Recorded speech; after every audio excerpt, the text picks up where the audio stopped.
be honest to your child while still being respectful. Don't make it more better or worse than it is. Say it in simple terms to your child what's going on, why she is in this situation. I told her, like, well, your mom and I are not friends anymore, but I'm glad that she is your mom, and I'm glad that you're living with her, and I'm even glad that your stepfather is your stepfather. I truly believe that, because without this stepfather, she would have an unhappy mother, so that would reflect on her life. But it takes a lot to think like this. If you're really angry, or if you're really pushed to the limit. And in Europe, I mean, a lot of legal procedures and stuff, there are arrangements for it. But if you're in the US, I mean, that can get ruined because of this, right? My name is Tim Anderson. Welcome to Father and Friend, where men learn to live for the good of their families. Welcome to Father and Friend. Today we're with Danny Andreas. He is a long-distance father, a writer, and an entrepreneur based in the Netherlands. His daughter lives in Hungary, so he knows that it takes a lot of effort to make those long-distance relationships effective and close. He's the author of The Ultimate Distance Dad's Guide and the founder of DistanceDads.com. He's also building IziVid, which is an online parenting platform that turns video calls into shared experiences. His parenting pillars are positive reinforcement, age-appropriate honesty, and showing love often. Now, today's going to be a little bit of a different focus than usual because life doesn't always turn out how we want it. And the brokenness of the world often creates situations that are less than ideal. And for you dads who find yourself physically distanced from your children for whatever reason, whether by your own doing or by the doing of circumstances out of your control, Danny's going to walk us through what he's been doing, how he's managed to keep that close relationship with his daughter, and what he's doing to help other dads do the same thing. So welcome, Danny. Thank you for having me, Tim. Yeah, thanks for being here. Why don't you start us out by telling us the most impactful life event that shaped you as a father? Yes, well, that was becoming a father 10 years ago. I became a father, and it was clear that I would become a long distance father. And my main worry was how to create a bond with a little child from a distance who you won't see every day. And also parenting involvement, parenting authority, that she would, well, whenever I saw her or I took her along with me, that she would respect me as her father. And after 10 years, I can gladly say that I accomplished all of these things. But it wasn't easy. And with Distance Dads, when I started that, I noticed, well, I started also because I met other fathers who were struggling with this. And in Distance Dads, I summed up all these good experiences and all these good examples. And yeah, I got really good feedback from dads all over the world. So that made it clear to me that I wasn't unique. You know, there's many out there, like millions of dads out there struggling with this. And also, like, with the biased legal system still towards fathers. If you have to see what you said, dedicated fathers, and if you see how much effort dedicated fathers have to do in order to convince judges that they are really good fathers, and how little mothers with bad intentions have to do in order to blame those fathers or put them in a bad light. So I'm really, well, I just told you we had an amazing Christmas and New Year's Eve with my daughter. She was in the Netherlands. I just brought it back to Hungary, where I'm stranded now in the snow. But no, but it really worked out. I mean, she really respects me as her father. She really loves being with me, spending time. In the meantime, we met up with a lot of other fathers who are in a similar situations. And contrary to the popular belief that there are a lot of deadbeat fathers, I only meet dedicated, loving fathers. So I'm not like, I represent them in a way, but yeah, I'm like a voice for those fathers. And during my posts on Facebook and social media, I get this feedback from those fathers. They really, they feel what I'm writing about. Do you find that I know there's lots of different situations. Sometimes it's divorce, sometimes it's, I mean, I think even of dads who end up in prison or dads who they're widowed. I mean, there's so many different reasons Yeah, that a dad or would be dads who are in alone. the army, In the dads who army, are in the yeah. Oh, that's army, a great or one. dads who are traveling abroad, or any dad that can't be with his children on a daily basis. Mm, That's actually the target group of my platform, Distance Dads, and mm, also the book, The Ultimate Long Distance Dads Guide. I wrote it for them. yeah. Uh, Yeah, there's a lot of men who have traveling jobs who are away. Even if they're not away all the time, they might be away 50% of the time, and that's a lot of yes, that's a lot of time away. 2 weeks out of every month. yes, exactly. I have a good friend he's a pilot, and he's gone regularly away, and it's not, some jobs take you away in the daytime, but other jobs take you away 100% for a certain amount Yeah, of days, and that's the same kind of situation. yes. Hmm. Yesterday, I had a coffee with a father here who lives in Singapore, and his Hmm. daughter lives in Budapest. So he's away for 2 months, and then he's here for a month, and he has this guilt feeling. So dad guilt is a real thing, Hmm. but we all do our best, you know. So tell me a little bit about your own upbringing. What was your dad like? Well, I'm from divorced parents, so I'm a Hmm. child from divorced parents. So you know And what that's like. until, yeah, I know what it's like. And my Hmm. parents divorced when I was 1 years old. I have one older brother, three older sisters. And until I was 6, I lived with my mom. And afterwards, I lived with my dad. Mm, So my dad practically raised me until I was 18. He was an amazing dad. He was always there for us. He would bring us everywhere. He would allow us to travel. He would pay for our education. So I really miss him dearly. And whenever I'm struggling with my own fathering, I think about him, and it's like mm. I only have one child and he had five. So yeah, he did an amazing job, I think. Did you find that when you think about your own childhood and you think about what you're doing now with the distance dads, did you find that your father could have used some of the things that you have developed, or do you feel like you learned those from your dad? Well, I think in general, our situation is totally different because, I mean, I saw my dad every day. Mm, So that's a different situation. And of course, all children, they learn from their parents' mistakes, or they mm-hmm, learn what they missed in their life. So my father, for example, found it hard to express his emotions.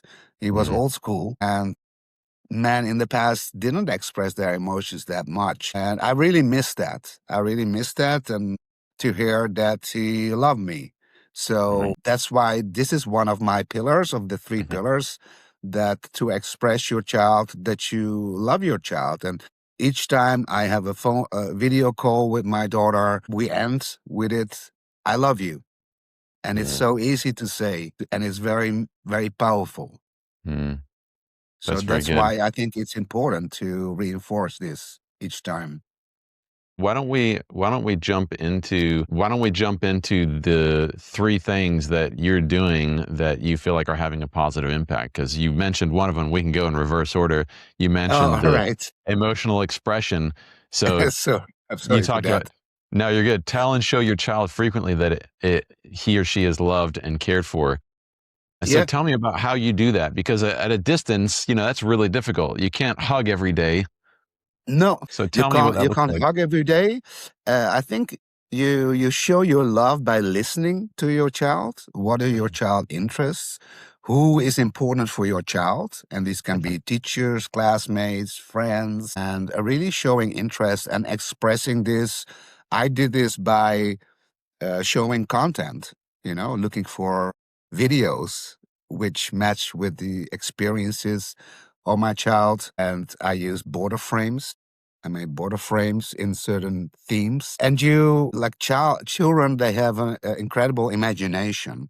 So whenever she had a birthday, I had a fake cake and I held it up and with candles that she could blow it through the camera, and I would blow it and there was smoke. And children, mhm, they really get that. So mhm, there's many ways to express this love for your child, but well, of course, for real, you can do this when you physically meet, but from a distance, when you say it each time, when you say goodbye, I love you, or you're the most important person for me in the world, that Hmm. really makes an impression on Yeah. your children.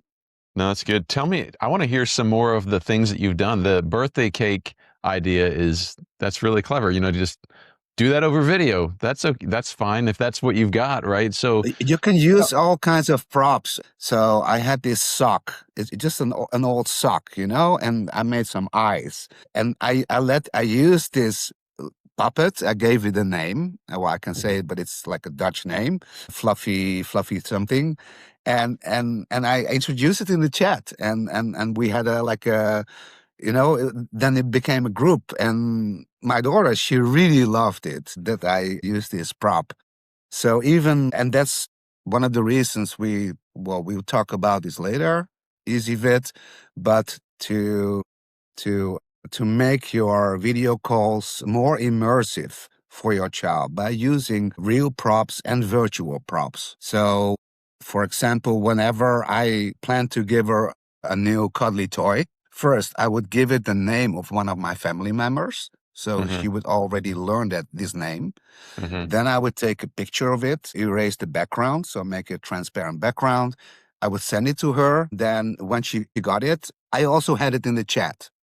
So she could immediately relate to it. Did you Another have it? thing what I did actually, that was I wanted her to learn my facial expressions. So I took a couple of pictures of my face in different expressions. I made a heart shape of it, and I printed it on a little t-shirt, and I dressed a teddy bear with this t-shirt, and I gave it to her. And so whenever she played with this teddy bear, she could also learn my facial expressions. Oh, that's really fun. That's really cute. Yeah. So then she would have almost a physical representation of you Yes. with her. Yes. You connect the visual, the virtual, and the physical. Yeah. So Wow. that really worked very well. Yeah, that's really good. So that's several different ideas that someone could utilize, just having maybe a bigger imagination for what's possible over Well, video. I wrote them all down in the Ultimate Long Distance Dad's Guide. I Hmm. wrote all my ideas, everything that I tried, and also what worked out. I wrote them in the book. And I think what's very important also about the red line in the book is to also to never try to or to always try to keep the peace, how difficult it may be. And I mean this with the other party, with the mother, to because eventually your child will suffer because of it if you Hmm. don't. So how difficult it is, always try to be respectful towards the mother, never talk down on the mother in the presence of the child or towards the child. So that's also very important, I think. Where did you pick that up from? Like, how did you learn that? What was were there research that you did, or was that personal experience? How did you learn that? I did parenting courses, and I would advise all dads, because when you don't see your child every day and your children are developing very quickly, you can't keep up with their development. Hmm. So I did parenting courses uh, in order to keep up with these experiences, Hmm. and to learn more about children's development and about parenting in general. Hmm.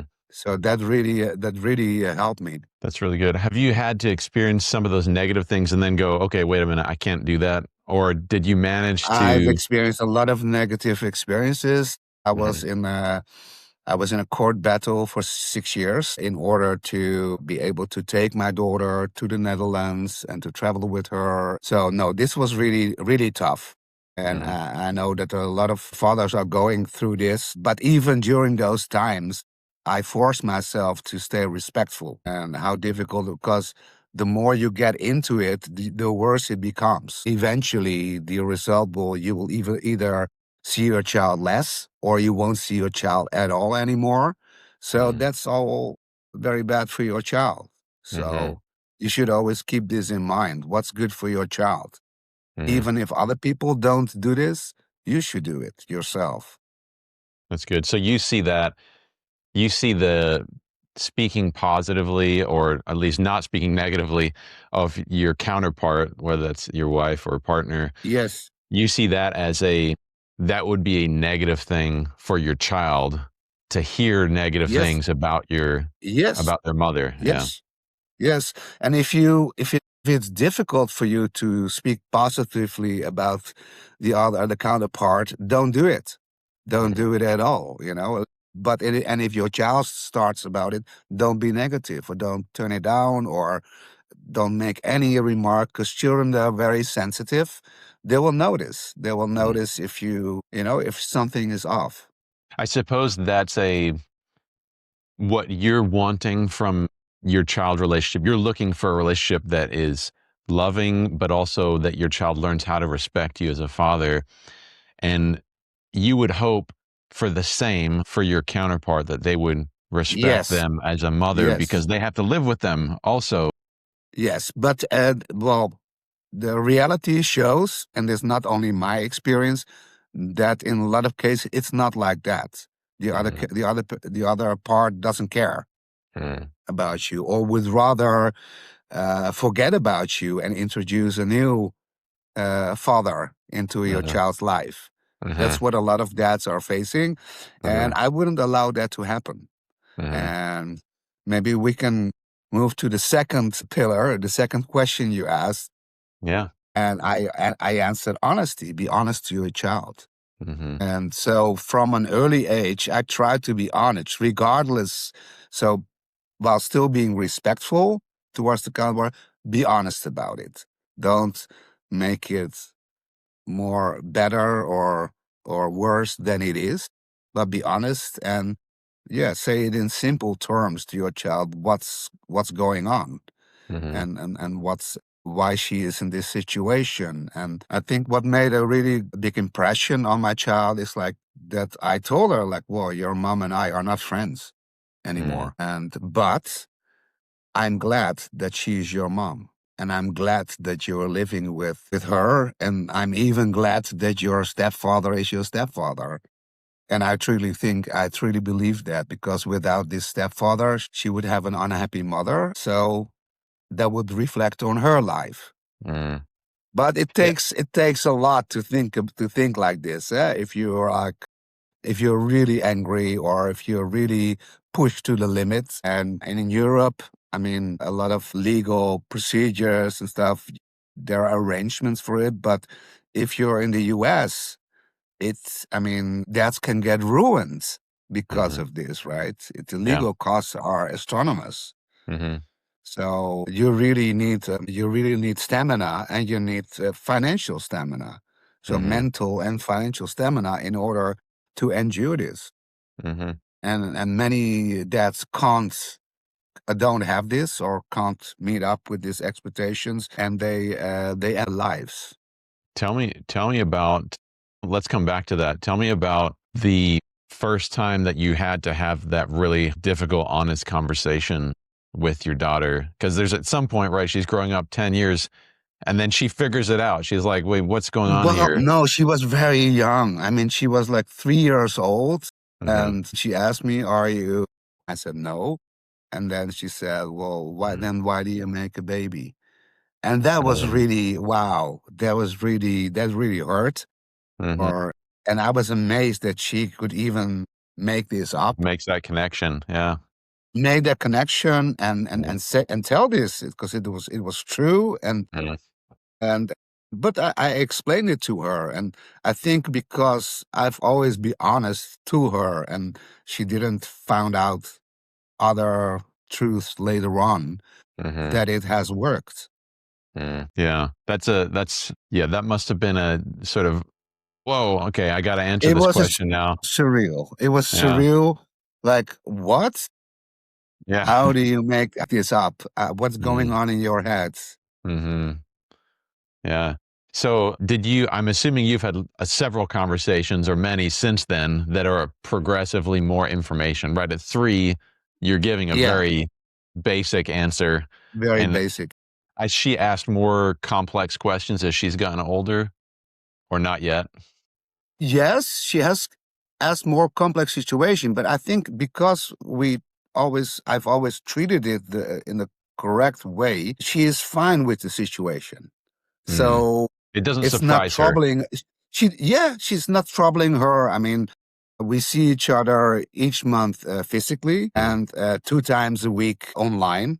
mhm, So we have a bond, and mhm, she speaks fluently Dutch. When she's in the Netherlands, the children don't realize that she's not Dutch or that she's not born in the Netherlands, not living in the Netherlands. mhm. No, so we have a really strong connection. So no, she doesn't have that much problems anymore because I mean everything is working right now, That's, I guess, fortunately. starting off on the right foot makes a difference for the next step, doesn't it? You know, Yes, when you start yes, off right, yes, the next step's either if you withhold that information early on and you pretend everything's fine, you have more explaining to do in 5 years when yes, they ask because again. yes, because then children start to feel something, and I had this from my own experience as a child.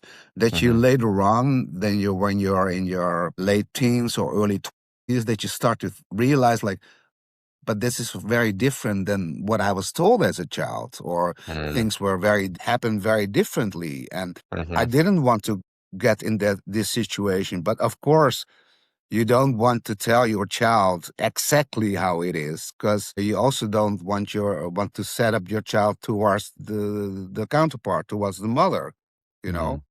Yeah, to back But to the it same thing of talking positively about yes, your counterpart. yes, yeah. So let's jump back to, you mentioned, I think you're right that there's a lot of dads who they suffer to an extreme degree and they don't feel like they have a way out except for suicide. Have you run into that a lot? Like, tell me some of your experiences there. Well, I didn't have, well, there were periods when it was really, when all the odds were against me. But eventually, yeah, well, there was some miracles. Because of some miracle, it worked out. But even as a father, with all your good intentions, you can still lose your child. Hmm. And that was really sobering, you know, to this realization that this can happen just because someone else says that you are aggressive or that you are a potential danger to your child, then there's an investigation started which can take 3 years. And Hmm. in these 3 years, you get to see your child less often, or your visitation rights are restricted. So I can imagine that there's dads that just walk away from this, that they can't Hmm. take it anymore. But Hmm. I think because I was raised by a really responsible father who that this was never an option for me. He gave me so much, yeah, because of him, thinking about him. Yeah, he did all those things. And for 5 children, I don't have an excuse. I should continue. I should move on. But Hmm. yeah, I mean, it also almost ruined me financially and mentally. And yeah, I've been through that.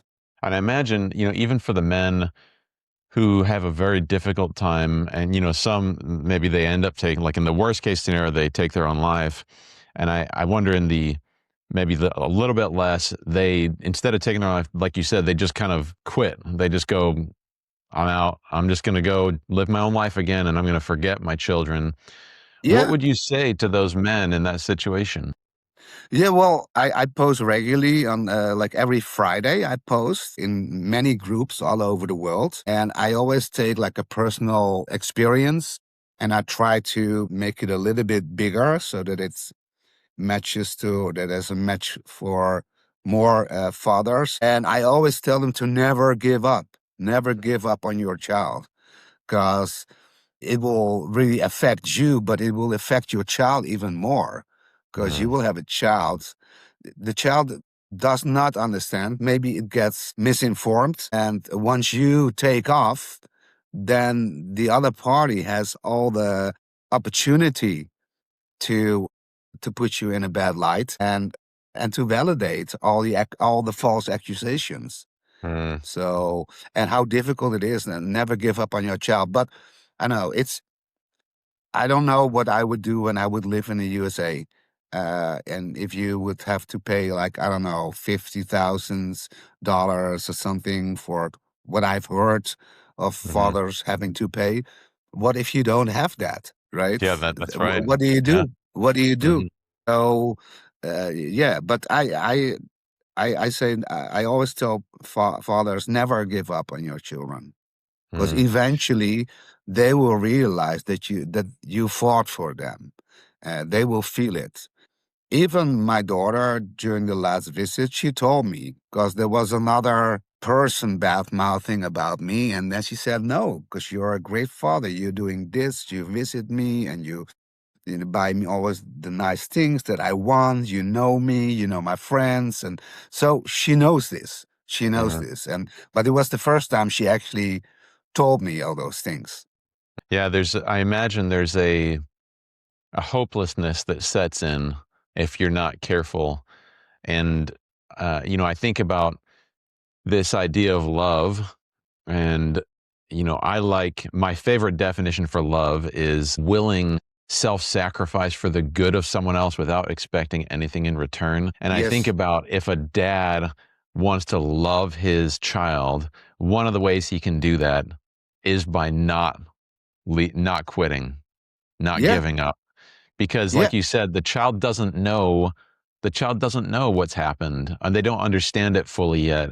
And for him to leave means, like you said, now it's like, see, that's exactly what he's like.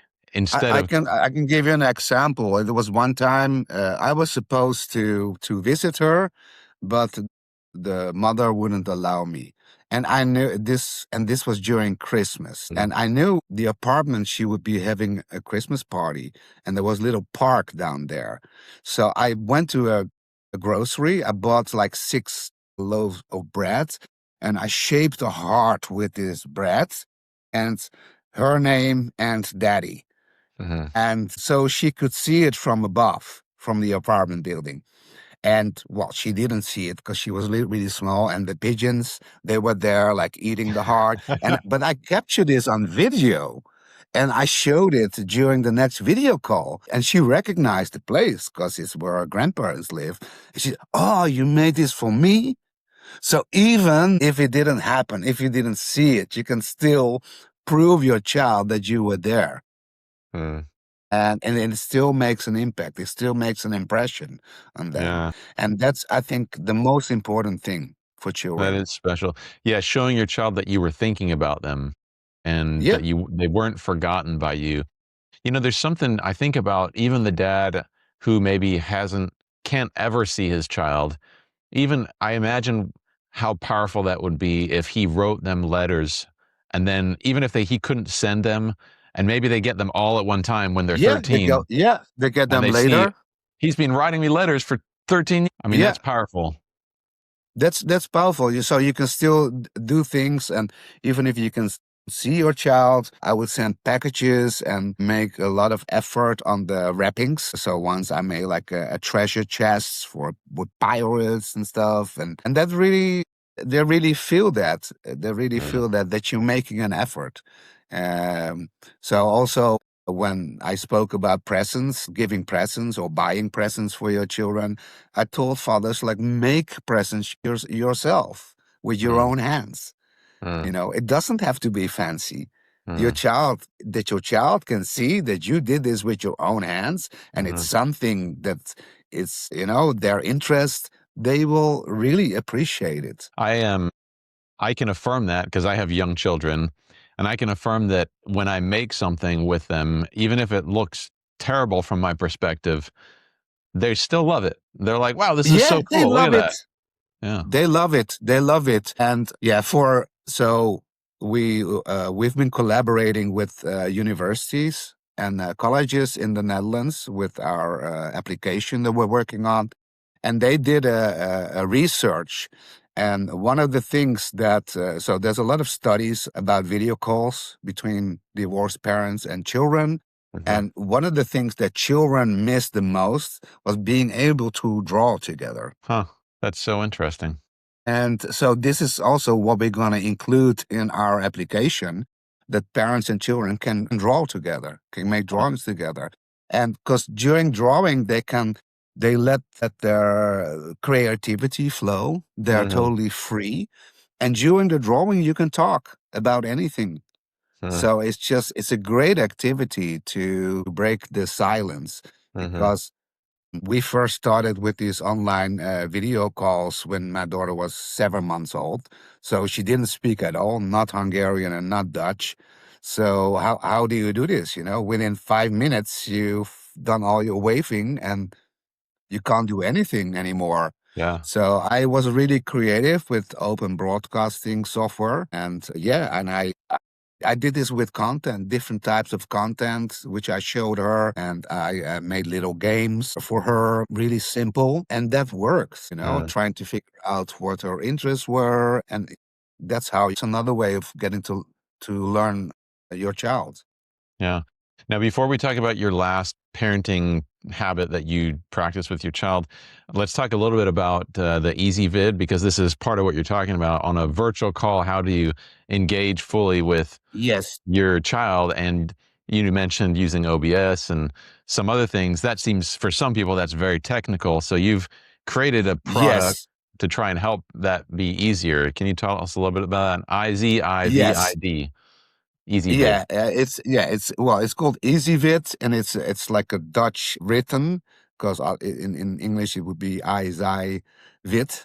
Yeah. But it's about easy online parenting, and it actually a video platform which allows you to watch streaming content together with your child, so like YouTube or Netflix in the future, but also your own content, so your holiday pictures, your holiday video, to reinforce these past experiences. It will allow you to draw together with your child. Well, the students from the University of Amsterdam, they have developed an AR gamified parenting tool.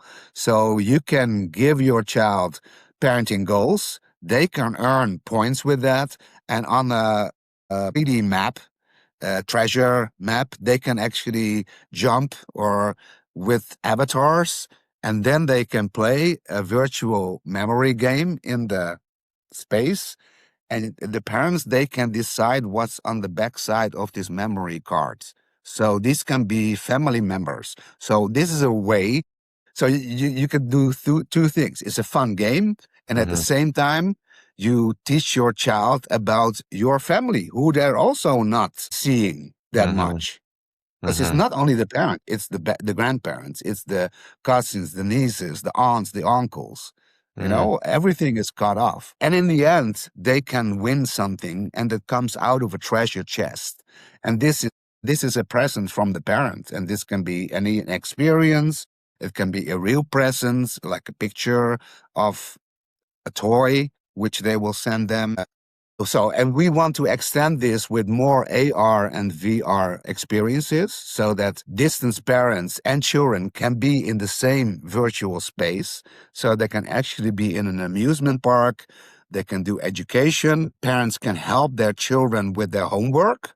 So when Hmm. they're a little bit older, online. And with AI, we want to help parents to choose the right content for their child, because the AI will study the video calls, and also the AI can teach the parents about their child's development. So this does not exist. Two platforms in the USA, one called Caribou, which is Mattel, but it's only Barbie and Ken, and well, it's not personal. Right.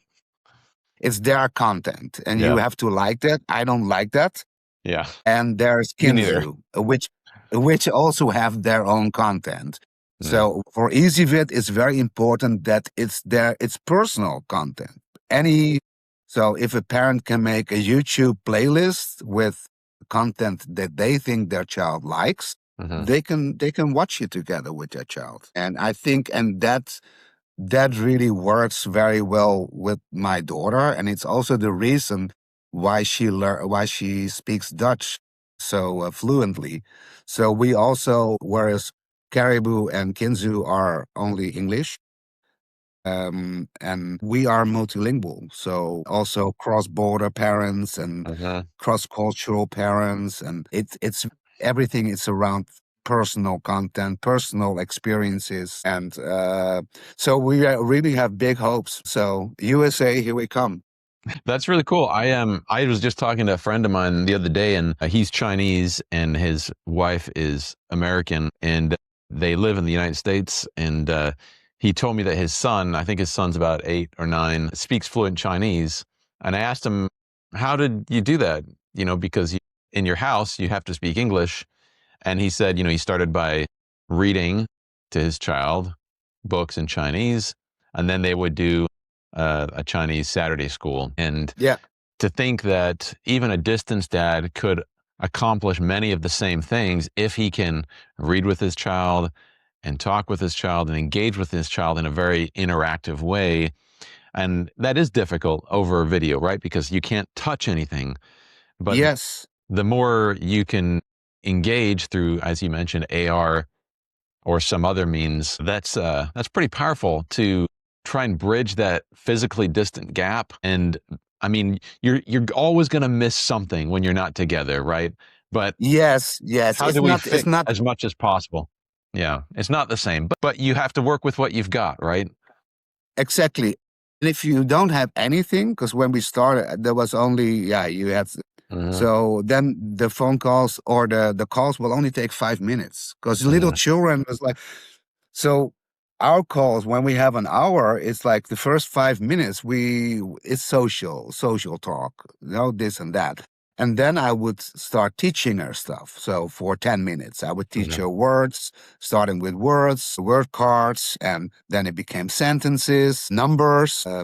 And then we get to the fun part, Hmm. and the fun part, it would be content or movies or series that I liked as a child, and Hmm. they of course they remake them. Hmm. So, and I would share that with my daughter, because Hmm. then we would both enjoy it, and it would create an amazing bond. And so she really learned a lot about Dutch culture as well. So Hmm. she the first time she went there when she was 6, she felt immediately home because Hmm. she understood everything. She knew something about it. Yeah, that's neat. Yeah. So in this video platform that you're developing, you mentioned, getting treasures and kind of gamifying it a little bit. And one of the last things you said that was important to you as a father was positive parenting, rewarding your child for desired behavior, not just punishing them for undesired behavior. So talk a Yes. little bit about that. Yeah. Well, I learned this also in a parenting course, Hmm. because it's like a different way of thinking, and the parenting tool that I just talked to you about with the treasure hunt and the treasure map, it's derived from that. Hmm. So it's like, if you tell your child, like, okay, if you cross the street, you have to watch left, right, and then you get 3 points. They will remind you how many points they scored during the day. After having doing this for 2 3 times, they will never forget this, because you gave them a sticker, or because it doesn't have to be big what you give them, they Hmm. don't need to fancy presents. No, if you give them a sticker, it can even be a virtual sticker, they're happy with it, because children, they really love to earn points or to make it into a game. And if you're capable of doing that, that's a very different way of parenting than constantly telling your child, you can't do this, you can't do that. Hmm. So instead of focusing on undesired behavior, you're rewarding desired behavior. That is harder. It seems like for most people, that's harder to think that way. Yeah, and it's very simple stuff, and I think this is especially when children like below the age of 6, they don't see the danger, and then this is really important and can really help you, and it can be as simple as like, who's if we walk up the stairs, who's walking first and who's walking last, Hmm. or you can't run on the stairs. Like at the end of each day, we would we would go through the day. Okay, how many times did you do this parenting goal? How many Hmm. times did you do that parenting goal? And I don't have to remember that, because she did. She Hmm. remembered each. I was there, and I scored so many points there. So in the end, and they love this treasure hunt map. They love to make the steps and to get another little present, or so it's a fun experience. And I think especially if you're a divorced father, if you're a distant father, and you don't see your child every day, it's very difficult to be a person of authority, because Yeah. you also don't want to scare off your child. Hmm. So, and I found this a much better day. So I Mm, could say it's like, don't run on the stairs. You have to do this. You have to do that. That's not going to be fun for a child. Well, mm, if I say like, well, if you do this, you get so many points. I mean, mm, she would get the presents anyway, but now I connected them, these presents that she would get anyway, to a parenting goal. Yeah, that's so interesting. How would you, so it seems like, as you mentioned, when you're distant, it's almost like you have to be more careful relationally that you don't damage the relationship through something very small that you might say, because you Yes, don't have the opportunity, like, hey, let me give you a hug. I do still love you. Like the phone call's already over, yes, they clicked end and then it's gone. yeah, And so the idea of like disciplining your child, like, how does that have any place in this, or is that like, no, we don't do that at all? Like, how does, or is it just like, again, back to the, we work with what we've got. We've got the ability yeah. to. Well, I don't know. Maybe my daughter, she's not perfect or something, but she's not that naughty. So I Mm, don't really need to discipline her. mhm, And I think to positive reinforcement or positive parenting, I taught her all the basics, and so I didn't have to discipline her. I mm, can imagine that you have to. I mean, because mm, you're a parent, right? mhm, You're a parent, so you have to discipline your child. But if you're a distant parent and you don't see your child very often, this is difficult, yeah, it is because difficult. Yeah, your child has to accept you as a person of authority. right. And That's right. especially if this is undermined by the counterpart. Hmm. Yeah. Well, and even in addition to that, I suppose the complexities of your relationship with your counterpart, if you have different parenting styles, that becomes even more complicated from a distance. Yes, yes. Hmm. And if the communication between you and your former counterpart is not good, Hmm. I mean, what do you do? Hmm. And sometimes, yeah, it's difficult. Like, man, last year my daughter was hit by an electric bicycle, Oh, wow. so that was quite a serious accident. Yeah. And so the mother had to come over to the Netherlands. And well, at first that was like it deteriorating our relationship, which Hmm. wasn't already that good. But eventually it worked out for the good. So sometimes these things happen in life, and you can never tell which way it will go. Hmm. So, with all this, what is it that you want your child, your daughter, to learn from how you're parenting her? Like, what do you want her to walk away with and remember? That I was always present in her life, Mm, that regardless of the distance, that I was always present in her life, that I was interested in her life, in her friends, in her school. So whenever I'm here in Budapest, I'm so 2 times I take her to school. So I talk to the teacher, and so in any aspect of her life, I'm present.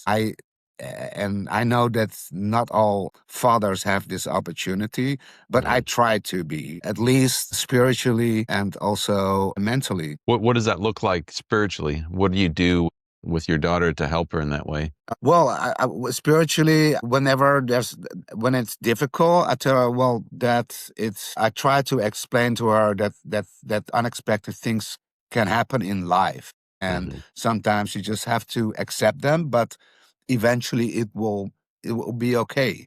Mm, So, for example, right, we were supposed to fly to Budapest on Friday, and because of the snow, we couldn't. And she was very sad because she was really longing to go back to her mom. And eventually, we could only fly on Sunday. So, yeah, I really had to comfort her. And it was a life lesson, actually. So, I used it mm, as a life lesson. mm. That's really great. Thank you so much, Danny, for being with me. We'll link to all your places in the description so that people can find you. So thank you again. Thanks. You've given me things to think about myself, even just remembering how important drawing together with my young children Yeah, is. I get to do that in person, but not everybody does. yeah. And I think being patient and realizing what an important role fathers have, even if you're distant, that you cannot be replaced by anybody else. No. And so that You know what I will do? I will send you a digital copy of the Ultimate Long Distance Dad's Guide.